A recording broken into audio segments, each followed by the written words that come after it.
আমরা সবাই জানি এখন প্রচণ্ড গরম পৃথিবীর প্রায় প্রত্যেকটা কান্ট্রিতে।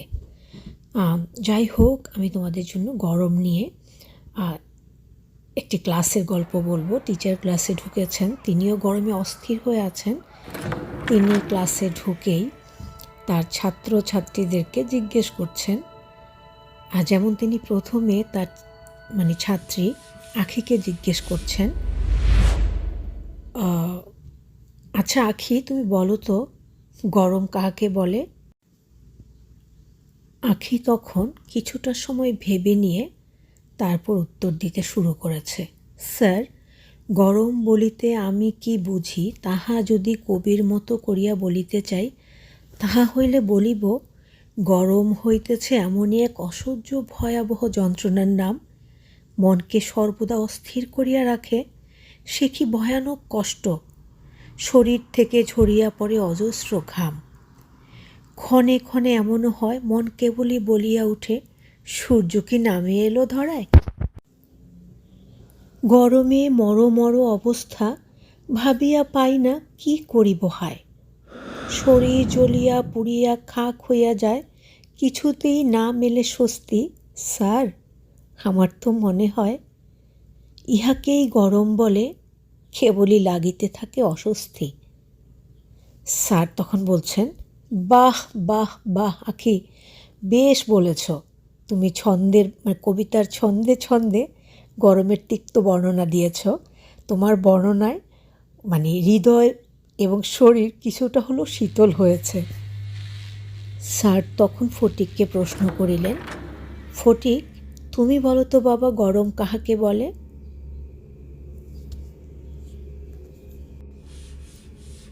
ফটিক মাথা চুলকাতে চুলকাতে বলে, স্যার, ইহা আমি ভালো করিয়া ব্যাখ্যা করিতে হয়তো পারিব না, তবে এইটুকু বুঝিতে পারি, শরীরের ভিতর জ্বলন্ত চুলার আগুনের মতো দাবদাহে পুড়িতে থাকে। ইস, সেই কি যন্ত্রণা! তাহা সহ্য করা একেবারে কঠিন হইয়া পড়ে। প্রাণ পাখিটা খাঁচা ভাঙ্গিয়া বাহির হইয়া যাইবার জন্য ছটফট করিতে থাকে। স্যার, আমার তো মনে হয় ইহাকেই গরম বলে। স্যার, ফটিক, তুই একেবারে মন্দ বলিসনি, বস। এবার লুনা, তুমি বলো তো গরম কাহাকে বলে? লুনা বলছে, স্যার, গরম লিয়ে আমি কি বলিব ঠিক বুঝিচ্ছি না। এঙ্কা গরম লাগে কৃষক, আমি ক্যাঙ্কা করি বলিব স্যার। স্যার, ঠিক আছে লুনা, তুমি বসো। তোমরা সবাই গরম নিয়ে খুব চমৎকার করিয়া ব্যাখ্যা করিয়াছ। সত্যি আমি অভিভূত হইয়াছি। আর তোমাদের কাছ হইতে গরমের ভয়াবহ ব্যাখ্যা শুনিতে শুনিতে আমি নিজেই ঘামিয়া একেবারে ভিজে একাকার হইয়া গিয়াছি। আর আজকের ক্লাস এখানেই সমাপ্তি ঘোষণা করিতেছি। ওকে? ছাত্রছাত্রীরা, আসসালামু আলাইকুম। স্যার, ওয়ালাইকুম আসসালাম। বসো সবাই, ভালো থেকো, পরবর্তী ক্লাসের জন্য তোমরা প্রস্তুতি নাও। ওকে? আসসালামু আলাইকুম রহমাতুল্লাহি ওয়া বারাকাতুহু। Welcome back to my channel. হ্যাঁ, প্রিয় ভাইয়া আপুরা, যে যেখানে আছো, আশা করছি আল্লাহর রহমতে প্রত্যেকে অনেক ভালো আছো। বর্তমান সময়ের একটি উপযোগী বর্তমান সময়ের জন্য উপযোগী একটা ভিডিও আমি আজকে তোমাদের সাথে শেয়ার করার চেষ্টা করেছি। আশা করছি তোমরা বর্তমান সময়টা চিন্তা করলে প্রত্যেকের কাছে ভিডিওটাকে বাস্তবসম্মত বলেই মনে হবে। কারণ এখন পৃথিবীর প্রায় প্রত্যেকটা জায়গাতেই প্রচণ্ড রকম গরম। যেই গরমে আমরা অতিষ্ঠ হয়ে যাই, বিশেষ করে যারা আমরা চুলোর কাছে থেকে কাজ করি, কী যে কষ্ট হয় আসলে ব্যাখ্যা করে বলে বোঝানোর মতো ভাষা নেই।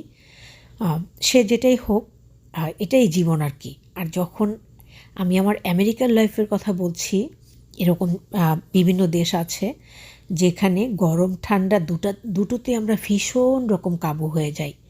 বাংলাদেশ, ইন্ডিয়া, এমন কিছু কান্ট্রি আছে যেখানে গরমটা প্রচণ্ড হলেও শীতটা অতটা প্রচণ্ড রকম হয় না। কিন্তু যারা আমরা আমেরিকায় আছি, এমনি নানান দেশে আছি, তারা জানি শীত এলেও ঠিক গরমের বিপরীতে আমাদের ভয়ানক দুরবস্থা হয়ে যায়।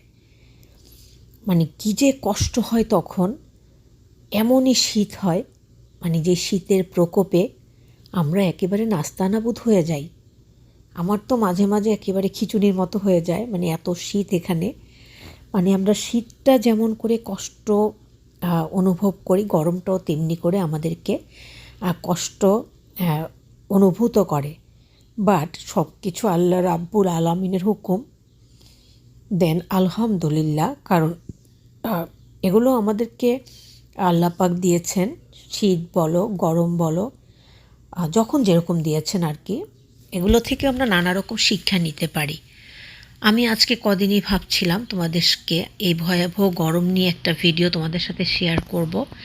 আর আমি অনেক কষ্ট করে এগুলো নিজে রেডি করি, তোমাদের সাথে শেয়ার করার চেষ্টা করি, বাট সেইভাবে ভিউয়ার্স হয় না, সেইভাবে লাইক হয় না। তোমরা যারা তো থাকো সবসময়, আল্লাহর মতো তারা পাশে থাকো, আমি তাদের প্রতি অনেক কৃতজ্ঞতা প্রকাশ করছি। কিন্তু এসব ভিডিওগুলো না একটু ডিপলি ভেবে দেখো সবাই, যেগুলো মেক করা না অনেক কষ্ট, রান্না বান্নার চেয়েও কষ্ট, অন্যান্য কাজের চেয়েও কষ্ট। কারণ নিজের চিন্তাধারা থেকে কথাগুলো সাজিয়ে নিয়ে দেন তোমাদের সাথে প্রচার করার চেষ্টা করে থাকি। সুতরাং আমি আশা করব যারা পাশে আছো তো আছোই, যারা পাশে নেই তারাও পাশে থেকে আমাদের এই কষ্টগুলো মানে উপলব্ধি করে, লাইক করে, ভালো ভালো কমেন্টস করে, বন্ধু হয়ে আজীবন পাশে থাকবে। তাহলে ইনশাআল্লাহ, আই প্রমিস উইথ এভরিওয়ান, আমিও তোমাদের পাশে ইনশাআল্লাহ থাকব। তাহলে এই তো বন্ধুরা, সবাই ভালো থেকো, সবার জন্য সবসময় অনেক দোয়া থাকে, আমাদের জন্য দোয়া করো। ঈদ মোবারক বন্ধুরা, ঈদের অনেক শুভেচ্ছা, ভালোবাসা, এবং সবাই যেন আমরা সুস্থতার সাথে, পবিত্রতার সাথে, সহি শুদ্ধভাবে ঈদের আনন্দ উপভোগ করতে পারি, বিপদমুক্তভাবে। আল্লাহ যেন আমাদেরকে সেই তৌফিক দান করেন, আমিন। আর সবার জন্য আমাদের চিন্তা ভাবনাগুলো যেন সুন্দর হয়, সবার জন্য যেন আমাদের নিখুঁত হয়, খাদ থাকে না, সবাইকে ভালোবাসতে পারি। তাহলে তোমরা ভিডিওটা সবাই না